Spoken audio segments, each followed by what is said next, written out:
Hello दोस्तों, मैं सुधीर चंद्र अवकाश प्राप्त प्रभारी प्रधानाध्यापक प्रोजेक्ट बालिका उच्च विद्यालय बेलसन डिस्ट्रिक्ट सीतामढ़ी से अभी आप लोग के समक्ष इंग्लिश के बारे में कुछ बताने जा रहा हूं। क्योंकि 18 सालों से मेरा अनुभव है कि बच्चों को क्या कठिनाइयाँ मिलती है, क्या कठिनाइयाँ होती है। किसी भी भाषा को, किसी भी सब्जेक्ट को इजी वे में हम एक्सप्लेन करें तो बच्चों को समझ में अच्छी तरह आ जाती है। और इंग्लिश ऐसी भाषा है, विदेशी भाषा है, जिससे बच्चे डरते हैं, उसे समझ नहीं पाते हैं। इसलिए मैं ऐसा सोचा हूँ कि इजी वे में कैसे बच्चों के नज़दीक कुछ रखूँ जो बच्चों को विशेष लाभ हो सके। तो चलते हैं हम लोग अंग्रेजी पर। शब्द इंग्लिश, जिसका हिंदी रूपांतर अंग्रेजी होता है। इंग्लिश ई से शुरू होने वाला शब्द, ई यानी 5th letter of English alphabets, अंग्रेजी वर्णमाला का 5वां अक्षर है। अब इंग्लिश यानी British, the language of the people of England, America etc।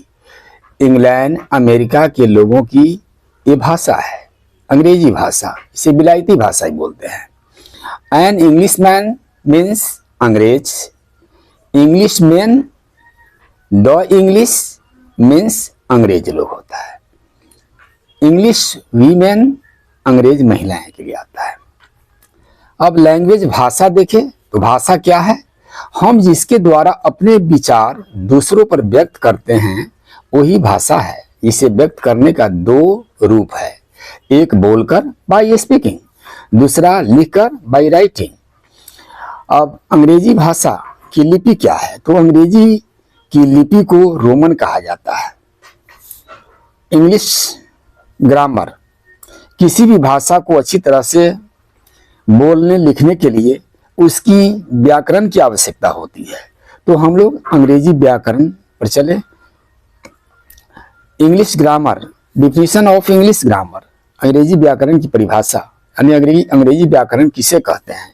तो English grammar teaches us how to speak and write English correctly, यानी अंग्रेजी व्याकरण सिखाता है हमें कैसे शुद्ध करेक्ट यानी शुद्ध अंग्रेजी बोला जाए और लिखा जाए।